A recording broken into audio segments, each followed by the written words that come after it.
So here we are. We are live-ish. We're recording. We're at Nighthawk on the northwest side over by Kimball and Lawrence. Thank you, everybody, for being here tonight. Thank you for coming. So this podcast is Car Con Carne, where every week I go to a different restaurant and interview guests in my car. Not this week. This week we are inside Nighthawk, which really there is no better place to be. Even my car, not as good as where we are right now. I'm sitting here with two members of Led Zeppelin 2, Bruce and Paul. Hi. Page and Plant, really. And before we get started, before we talk about your band, your history, before we hear you play inside Nighthawk, before we eat hot dogs from Hot Dog Station next door, I should mention this podcast is lovingly brought to you by Boost Mobile. Our friends at Boost Mobile, you see the car outside, it's got Boost Mobile all over it. My phone, my family's phone, every phone in our house runs on the Boost Mobile network. It is fantastic. BoostMobile.com. It's Car Con Carne. Let's eat in the car. It's Car Con Carne. And now here's the star of our show, James Van Alstyne. I guess let's start from the beginning. You have become one of the, if not the, premier Led Zeppelin tribute band over the past several years. I know you can't say, yeah, that's us, but it's kind of true. This all started kind of as a for fun thing. I guess anything like this would have to, right? So for those who are unfamiliar, take us back to the inception of Led Zeppelin 2. Well, we knew each other from when Bruce worked at the Red Tower Records in Orland Park. And both of our bands, I played with a group called Busker Soundcheck, and he was with the Dyslexic Apaches, of course. And we were from way out in the southwest suburbs, and just playing in a band was a huge deal to us, you know, even like a local gig on the south side somewhere. And finally we started to get up into, you know, the metro, the holy grail for us at the time. If we could come from the south side and bring all of our friends up from the south suburbs, and we would get a lot of our friends up from the south suburbs. So we were in original bands. We did the whole thing of driving around in old broken down vans and hauling our own stuff and playing Tuesday nights in Dayton, Ohio for $30 if we were lucky. You know, that was a good night. Uh-huh. And just despising tribute bands, or for that matter, despising, you know, white funk bands and all of these other things that drew lots of people, and because we were being true to our music. And so we were asked one time to play at a Halloween gig. Was this the Double Door? This was actually at the Beat Kitchen. Okay. Modeled after the Double Door shows that Local H would always headline. Right. We kind of did our own thing where a couple of local bands got together, same exact thing, just kind of dressed up as our favorite rock and roll heroes. We actually did Black Sabbath the first time, called ourselves Black Stabbath. Right. And we didn't play Iron Man. We just played a couple of the deeper cuts, Ozzy stuff. Did you play Symptom of the Universe? We did, of course. You got to play that. Hand of Hole in Doom. the Sky. Hand of Doom. Yeah. Into the Void. Yeah, it went over really well. And then we, actually, of all people, Jim DeRogatis asked us to play. He had a book release party for that Lester Bangs book. He did Let It Blurt. Let It Blurt, right. And he was like, man, Black Sabbath play there. And it was at the Empty Bottle. And we're like, whoa, this is okay. Let's go do that. So we did it. And right around that time, we'd already kind of thought, man, I love Sabbath, but how far are we going to go with the Sabbath? It's just for fun. And we were in the practice space, his old band, Busker Soundcheck, and myself, and we just pumped out the first 3 songs off Physical Graffiti, and it was just off the cuff, and we were like, whoa. Well, and let's stop there. That's the best Zeppelin album, isn't it? In our minds. Mine too. Yeah, for sure. You could really make a case that even though it would be the easiest pick, Led Zeppelin 4 may be the best Zeppelin record start to finish. You know what kills and it for it's me? Because of Battle for Evermore kills it for me. Battle of Evermore, but When the Levee Breaks. If there was one track that you could never do without, it would, for me, it would probably have to be that one. That Agreed. said, most of my other favorite Zeppelin songs are on Physical Graffiti. Yeah. You just get so much from that release of being a double record. So Yeah, it's it's like, true. You want all of it. If you only could pick one, personally, I would take that one so I can have all of that. So all right, so you ripped through the first 3 songs off that yeah, album. so we're like, whoa, maybe next Halloween we should do Led Zeppelin. Again, avoiding the hits. We didn't play Kashmir. We didn't play Stairway to Heaven. We didn't play Black Dog. We played In the Light, We played Achilles' Last Stand. Achilles' Last Stand, Wanton Song, just stuff that we wanted to play.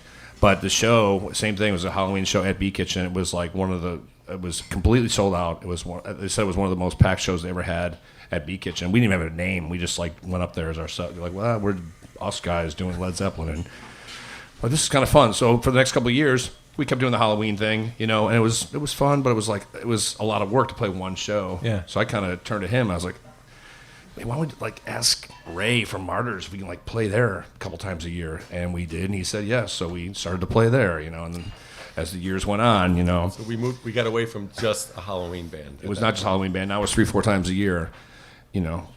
People kept coming. Still didn't really have a name. Didn't call ourselves Led Zeppelin 2 until 2006-ish or so. Well, and at what point did you say, oh my God, we've become the thing we hate? We're a tribute band. Yesterday. And many other days, too. I think that the turning point was around 2000, the end of the year in 2008, because we did 3 shows pretty close together, too. Within a couple months. Martyrs, in November, it sold out.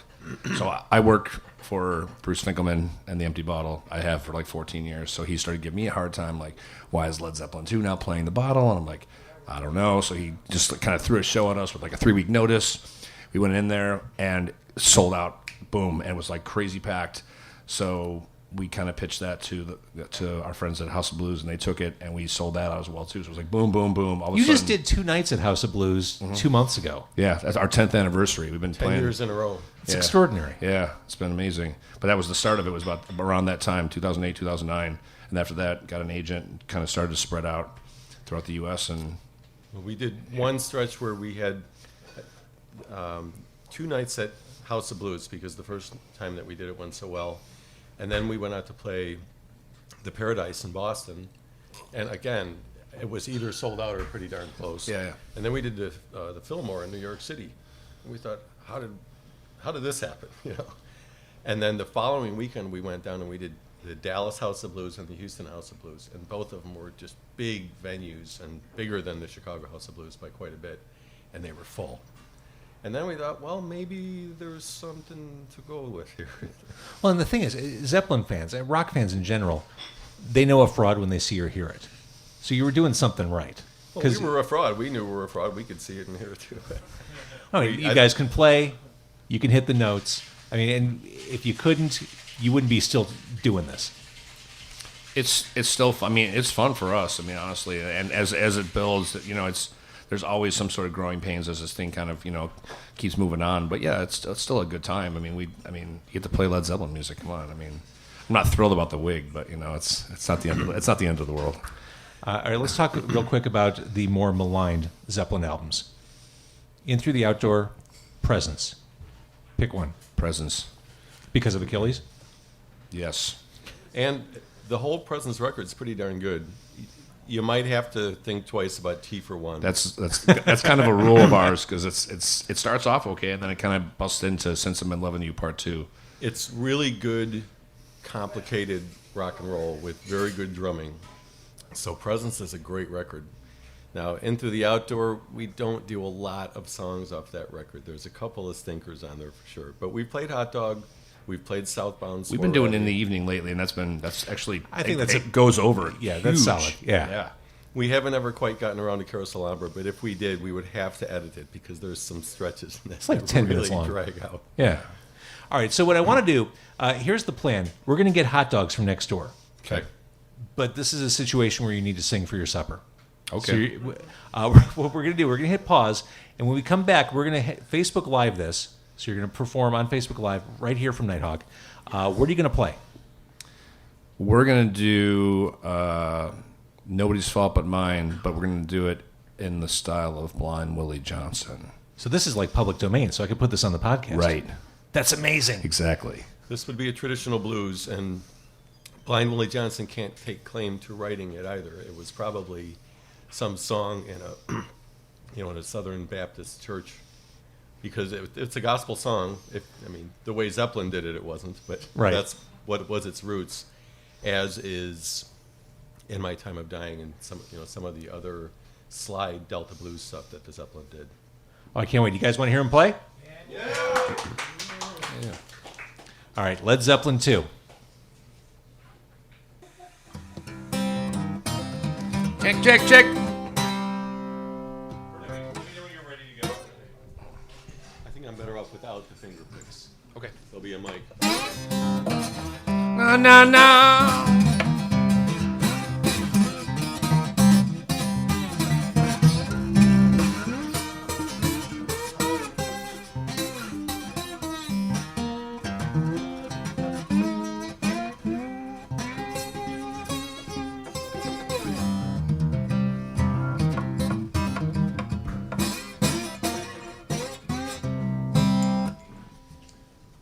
Okay, are we getting enough signal on guitar from there? Hey, hey. All right, give me a second. I'll cue you if you're all ready.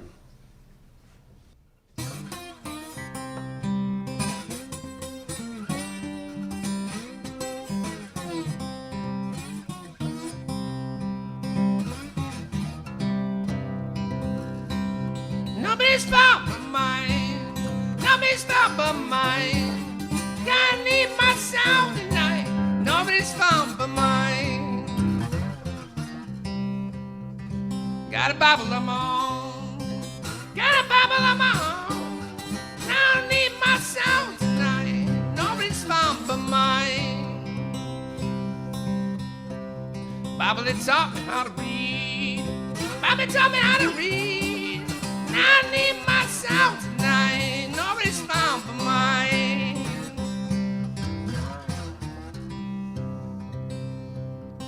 Mama taught me how to read. Papa taught me how to read. I need my sound tonight. Nobody's found but mine.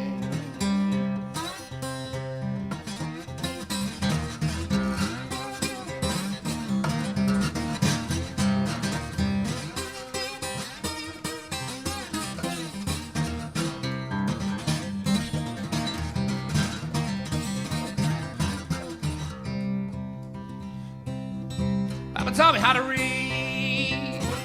Papa taught me how to read. And I don't need my sound tonight. Nobody's found but mine. 'Cause nobody's found but mine. Nobody's found but mine. And I need my sound tonight. Nobody's found but mine.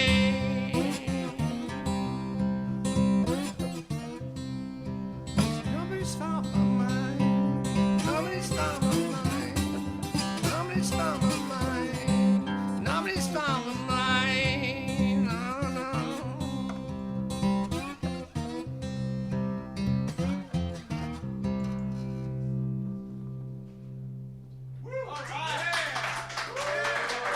Thank you.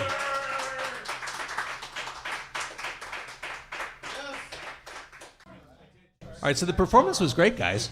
Oh, thank you. Really nice job. And you did that on camera for Facebook Live. That was amazing. That was super cool. So I've got to ask, there are other Zeppelin tribute bands. Obviously, there probably have been since 1970. But is there a rivalry? Like, do you get nasty messages from Jason Bonham on Facebook? No, we're not definitely. Is it not like a big fraternity of... I mean, we don't really know any of the other bands, but there's no like weird animosity towards each. We don't have any animosity towards any other bands. It's totally fine. They do their own thing. We kind of take we call ourselves Led Zeppelin 2 Live because we actually do more of the live versions of the songs as opposed to like some of the bands that we've heard of or heard about, like Get the Lead Out or whatever. They do more of the studio version kind of thing. We want to kind of branch out and be able to like maybe improvise a little bit on stage. You know, something that Zeppelin might have done. I mean, they used to do 25-minute versions of Dazed and Confused. Yeah. You know, so. Well, and Paul breaks out the bow. I mean, Oh, of course. to the point of the live performance. I mean, that's Yep. Yeah. that's verisimilitude right there. Yeah, exactly. So, and even with something like the bow solo or the drum solo or the keyboard solo in no quarter, or especially the way that we do songs like Dazed and Confused and Bring It On Home and Whole Lot of Love. Sometimes we've done it several different ways. So that's probably what keeps it the most fun for us. Yeah, a little spontaneity, you know. You know, we'll say, okay, well, we're going to do Dazed and Confused like they were doing it on the 1972 U.S. tour. And then we've got to study that. Then you only have room for like 3 more songs. It's long. It's real long. We also been known to play for 2.5 hours. So And the other thing that we don't do is we don't go into the rehearsal studio and work it all out. We leave the edges rough so that we have that feeling of flying by the seat of our pants on certain sections where we have to look at each other to hold it together. And when you see Zeppelin doing some of the numbers, they're standing really close together and they're all looking at each other because they have to in order to figure out what to do next. right. So the Chicago-ness of you guys, I mean, you're dyed-in-the-wool Chicagoans. That's important for you to bring through to this band, to Yes. Led Zeppelin 2. Exactly. Why? It's where we come from. It's what we know, and just proud of where we're from. Honestly, I mean, Chicago's personally my favorite city in the whole wide world. Maybe shave a few months off, January to March. Yeah. It's brutal outside, but otherwise, no. This is home. This is great. Such a rich, amazing history here musically. Like to try to sort of embrace that whole thing and take it with this project, take it out there, and preach it. Well, speaking of cities, through this band, through Led Zeppelin 2, you've had the opportunity to go places maybe you couldn't go with Dyslexic Apaches or Busker Soundcheck. What's been the highlight? We went to Israel this year for 4 shows. 2 shows in Tel Aviv, Haifa, and Beersheba, and all the shows were sold out. Now, when you got that call from your booking agent, what did you say? It wasn't, through the guy that put the shows on. He asked us a year and a half ago. It's kind of, you're kind of in disbelief. You're like, yeah, whatever. Like I said, we were asked like 15 months ago about it, so we're like, okay, well, if that happens, it happens. Yeah, cool. And then sure enough, time just passes. The next thing you know, we're flying to Israel in 2 weeks. Great, and then we get over there, and we didn't ask any questions like, hey, how are ticket sales going? And we just kind of got there, and they're like, oh yeah, tonight there's 1,500, and tomorrow night there's 1,900, and we were like, holy. What is going on? Right. Yeah. Before I swear into the mic, it was complete disbelief. We thought we just got a nice vacation to Israel. So was that it for you too, Paul? Like the Israel trip? Israel was a big highlight. I think to me, being able to have an opportunity to go back to cities on a fairly regular basis and Yeah. to not just go to the airport, but to get into the city and to, walk through the strip where the theater is at and get to see people and see people that we recognize from 4, 5, 6 years that they've been coming to our shows. Louisville and Boston and Fort Lauderdale and Los Angeles and Minneapolis and Madison and Austin, Texas, LA, Houston. Los Angeles, yeah, it's cool. Wherever we go, we get to see people. So knowing that people are continuing to come back and that the traveling part is not necessarily the highlight, Yeah.